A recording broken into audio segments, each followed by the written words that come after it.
Пум.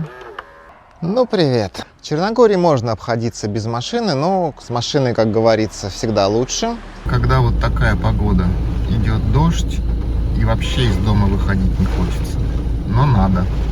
Чтобы купить машину в Черногории, нужно постараться. Есть большой агрегатор, сайт Автодилер, на котором собраны машины со всей страны.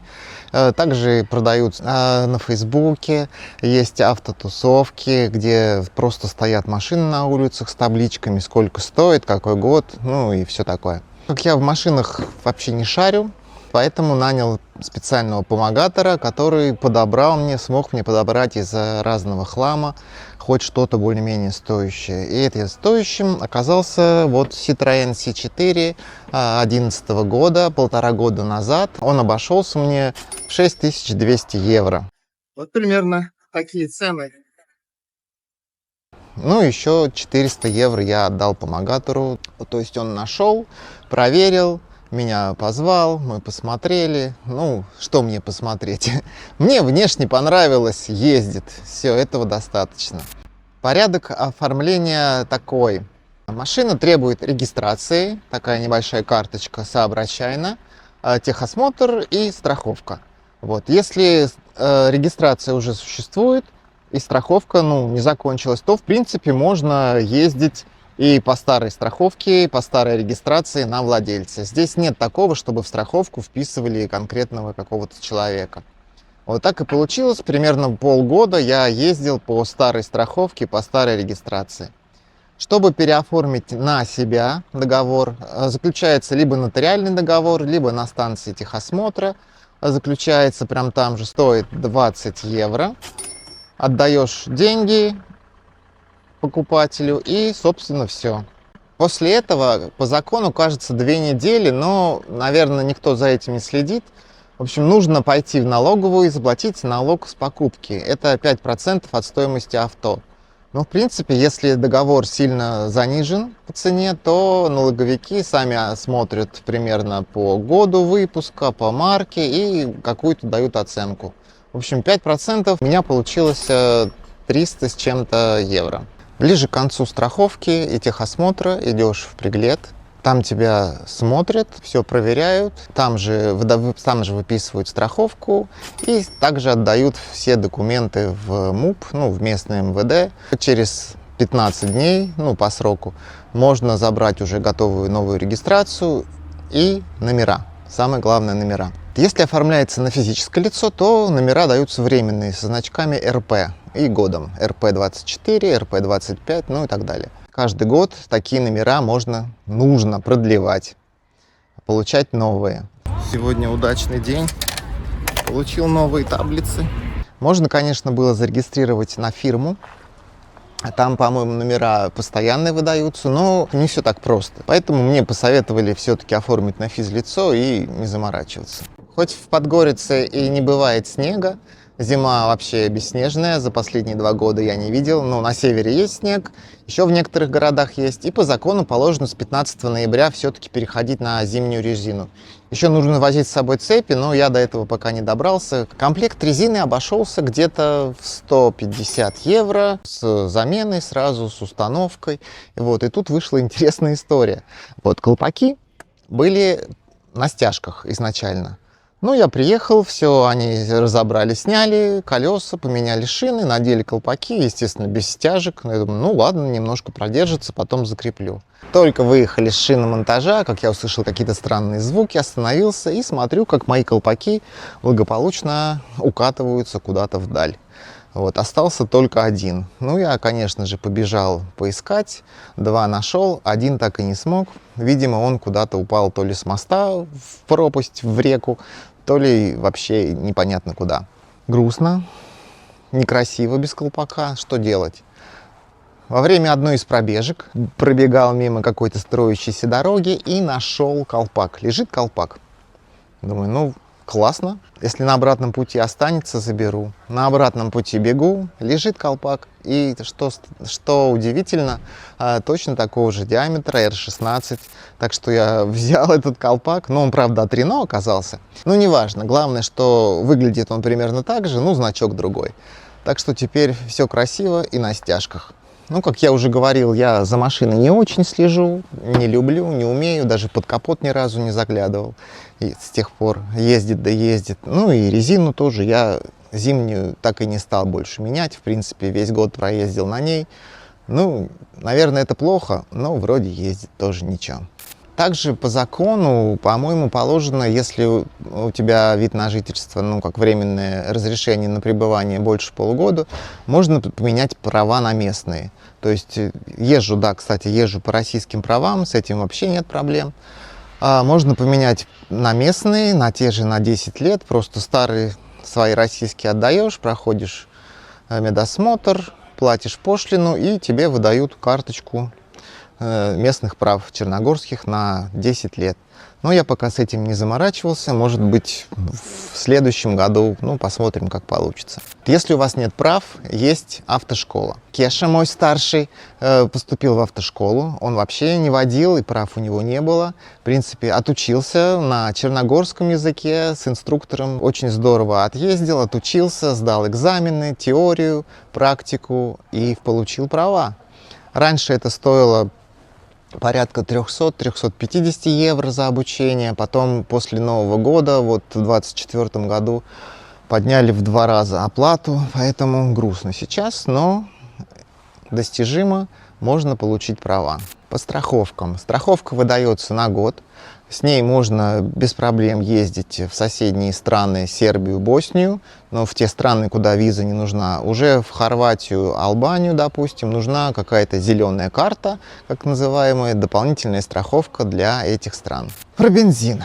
Ну, не то чтобы бензин, машина на дизеле. Тут большинство машин на дизеле, потому что не холодно. Заправляюсь обычно на Лукойле. Такая вот, да, заправка есть. 98-й евро 56, 95-й евро 42, дизель евро 44. Это какой-то экологичный. А евро-дизель обычный евро 34, газ 0,72. Сейчас никого нет, на каждой заправке обычно мини-маркет. Мини-маркет работает по воскресеньям и вообще по праздникам, так что это единственное спасение для тех, кто забыл, что что-то купить, поесть или попить. Ну, пиво, сигареты, чипсы. Ну, в принципе, бывает молоко, макароны. Можно все купить. Машина заводится сразу, всегда и без проблем. И дизель стоит дешевле, в принципе, бензина.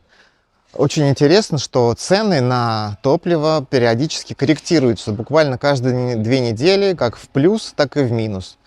То есть где-то 1,5 года назад дизель стоил евро 54, сейчас стоит примерно евро 37. Полный бак мне обходится где-то 80 евро, и хватает его на 2 месяца хватает, потому что езжу я мало, город маленький. Раз выехать куда-то на море или там на север в соседний город, ну, за 200 километров, тоже можно, но мы редко это делаем, поэтому на 2 месяца бака вообще хватает отлично.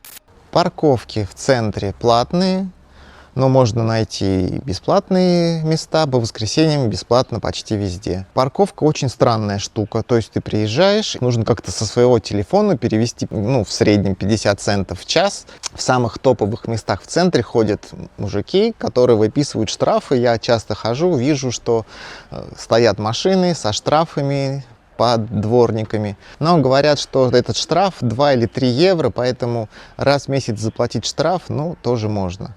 А вот оставлять где-нибудь в совсем уж не парковочных зонах не рекомендую, потому что очень здесь четко работают пауки, увозят машину и потом попробуй ее как бы забери. Наверное, где-то 50-60 евро просто за то, чтобы забрать машину. Часто слышу споры, что как здесь водят. Мне сравнивать особо не с чем. Водил в основном в Воронеже. Водят примерно так же. То есть точно так же не показывают поворотники, но зато не подрезают, достаточно вежливые, там пропускают, рукой машут.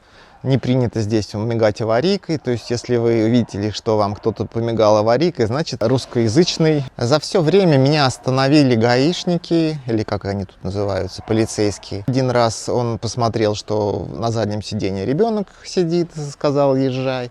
Другой раз я спросил что-то, я не сориентировался, он понял, что я как бы не местный, тоже махнул рукой. Ну еще один раз было, права достал, тоже он посмотрел, видимо, ну что права не местные, какие-то иностранные, и тоже махнул рукой, остальные документы не проверял. Нет никаких камер по городу и около, если где-то и стоят, как по старинке, с радарами, и ловят превышающих скорость. В городе лимит 50 км в час, по трассе, по-моему, 100.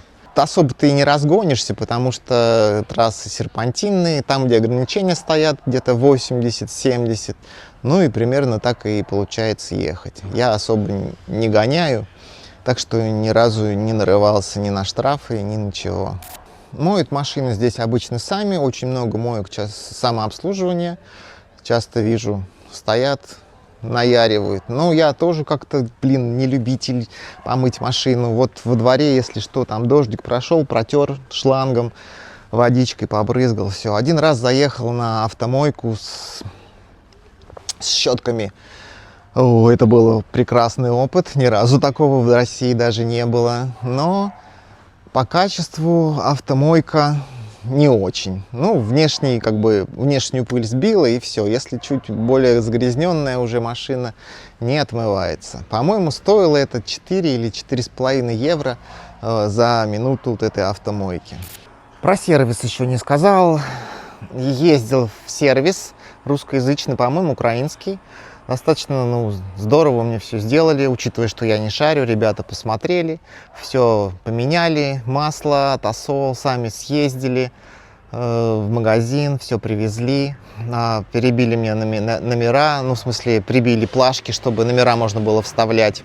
Мне же нужно было номера менять, а родные были просто прям на заклепках прибиты намертво. Местный автосервис не обращался. У меня вот у соседей есть автосервис. Когда у меня что-то там внизу гремело, я к ним зашел, говорю, посмотрите, что у меня там гремит.